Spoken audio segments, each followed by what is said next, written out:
जय श्री कृष्णा। आज श्रीमद् भागवत महापुराण गीता जी का 9वां अध्याय हम सब मिलके सुनेंगे। जय श्री कृष्ण भगवान ने की जय।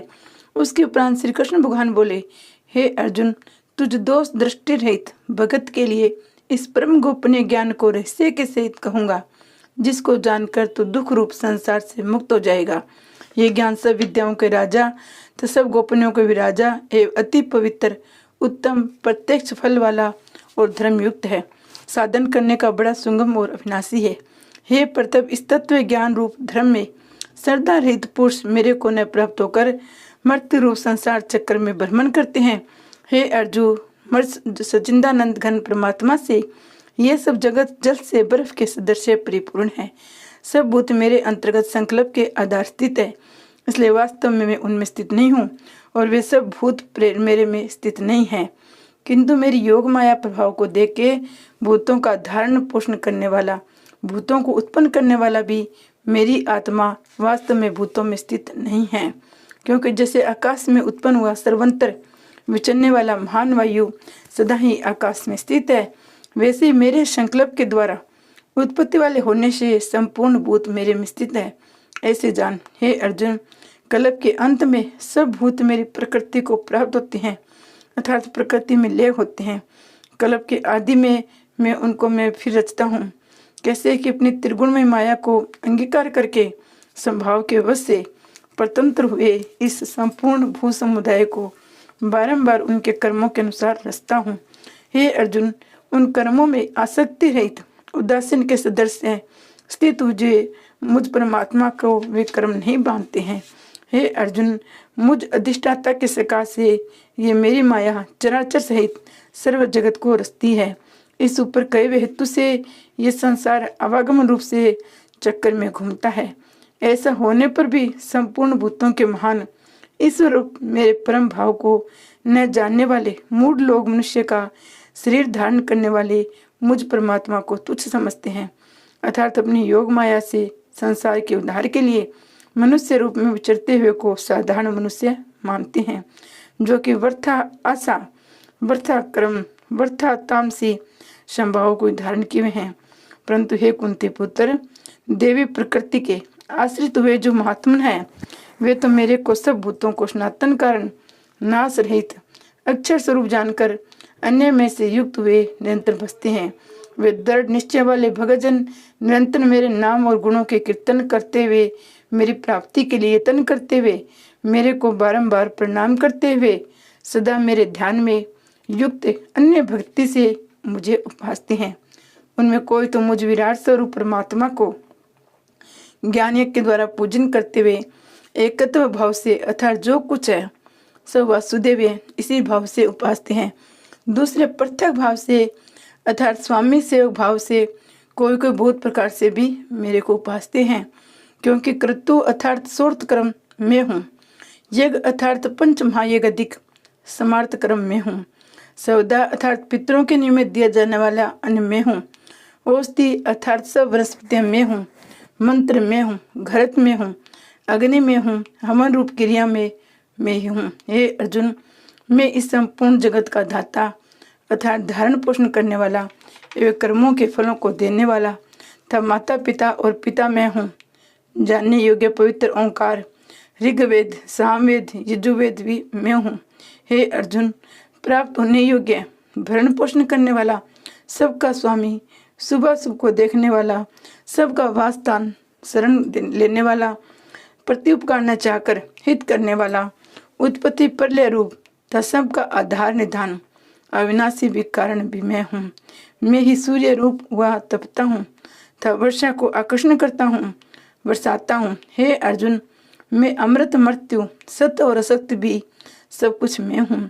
परंतु जो तीनों वेदों में विधान किए हुए सहकाम कर्मों को करने वाले, सोमरस को पीने वाले, पापों से पवित्र हुए पुरुष मेरे को युगों के द्वारा पूज कर स्वर्ग की प्राप्ति को चाहते हैं।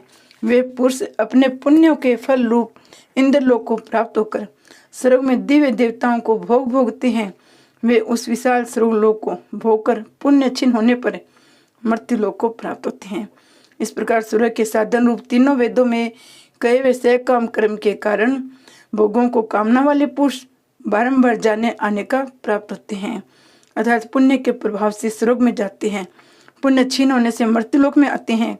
जो अन्य भाव से मेरे में स्थित हुए भगतजन मुझ परमेश्वर को निरंतर चिंतन करते हुए निष्काम भाव से बसते हैं और नित्य एक ही भाव से मेरे में स्थिति वाले पुरुषों का योगक्षेम में समय प्राप्त कर देता हूँ। हे अर्जुन, यद्यपि श्रद्धा से युक्त हुए जो सहकामी भगत दूसरे देवताओं को पूजते हैं वे भी मेरे को ही पूजते हैं, किंतु उनका वह पूजन अविधि पूर्वक में अर्थात अज्ञान पूर्वक हूँ, क्योंकि संपूर्ण यज्ञों का भोक्ता स्वामी भी मैं हूँ। परंतु वे मुझ अधिक स्वरूप परमेश्वर को तत्व से नहीं जानते हैं, इसी से गिरते हैं अर्थात पुनर्जन्म को प्राप्त होते हैं। कारण ये नियम है कि देवताओं को पुनर्जन्म को प्राप्त होते हैं। कारण ये नियम है कि देवताओं को पूजने वाले देवताओं को प्राप्त होते हैं, पितरों को पूजने वाले पितरों को प्राप्त होते हैं, भूतों को पूजने वाले भूतों को प्राप्त होते हैं। मेरे भक्त मेरे को ही प्राप्त होते हैं, इसलिए मेरे भक्तों का पुनर्जन्म नहीं होता है। हे अर्जुन, मेरे पूजन में यह सुगमता भी है कि पत्र पुष्प फल जाल इत्यादि जो कोई भक्त मेरे लिए प्रेम से अर्पण करता है उस शुद्ध बुद्धि निष्काम प्रेमी भगत का प्रेम पूर्वक अर्पण किया हुआ मैं पत्र पुष्प आदि में सैगुण रूप से प्रकट होकर प्रीति सहित कहता हूँ। इसलिए हे अर्जुन, तो जो कुछ कर्म करता है, जो कुछ खाता है, जो कुछ हवन करता है, जो कुछ दान देता है, जो कुछ सर्व धर्माचरण रूप तप करता है, वह सब मेरे अर्पण कर। इस प्रकार कर्मों को मेरे अर्पण करने रूप संन्यास योग से युक्त हुआ मन वाले तो सुबह सुबह फल रूप कर्म बंधन से मुक्त हो जाएगा। उनमें मुक्त हुआ मेरे को ही प्राप्त होगा। यद्यपि मैं सब भूतों में समभाव से व्यापक हूँ, न कोई मेरा प्रिय है न कोई प्रिय है, परंतु जो भक्त मेरे को प्रेम से बसते हैं वे मेरे में और मैं भी उनमें प्रत्यक्ष प्रकट हूँ। मेरी भक्ति का भी प्रभाव सुन। यदि कोई अति से दुराचारी भी अन्य भाव से मेरा भक्त हुआ मेरे को निरंतर बसता है, वह सभी साधु मानने योग्य है, क्योंकि वह यथार्थ निश्चय वाला है। यथार्थ उसने भली प्रकार निश्चय कर लिया है कि परमेश्वर के भजन के समान अन्य कुछ भी नहीं है, इसलिए वह शीघ्र ही धर्मात्मा हो जाता है और सदा रहने वाली परम शांति को प्राप्त होता है। हे अर्जुन, तू निश्चय पूर्वक सत्य जान, मेरा भक्त नष्ट नहीं होता है, क्योंकि हे अर्जुन, स्त्री वैश्य और शूद्राधिक पापी होने वाले जो भी कोई हुए वे भी मेरे शरण होकर तो परम गति को ही प्राप्त होते हैं। फिर क्या कहना है कि पुण्यशील ब्राह्मण जन राजर्षि भक्तजन परम गति को प्राप्त होते हैं। इसलिए तो सुख रहित क्षण भंगुर इस मनुष्य शरीर को प्राप्त होकर निरंतर मेरा भजन कर। अर्थात मनुष्य शरीर बड़ा दुर्लभ है, परंतु हे नासवान सुख रहित, इसलिए काल का भरोसा न करके तथा ज्ञान से सुख रूप भाषने वाले विषय भोगों में न फंसकर निरंतर मेरा भजन कर। केवल मुझ सच्चिदानंद घन वासुदेव परमात्मा में ही अन्य प्रेम से नित्य निरंतर अंचल मन वाला हो मेरे परमेश्वर को ही श्रद्धा सहित निष्काम भाव से नाम गुण प्रभाव के श्रवण कीर्तन मनन पठन पाठन द्वारा निरंतर भजने वाला हो।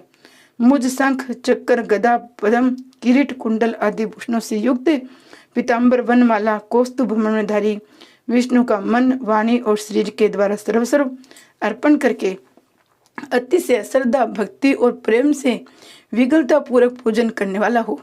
मुझ सर्वशक्तिमान विभूति बल ऐश्वर्य माधुर्य गंभीरता उदारता वात्सल्य और सुहृदता आदि गुणों से संपन्न सबके आश्रय रूप वासुदेव को विनय भाव पूर्वक भक्ति सहित साष्टांग दंडवत प्रणाम करें।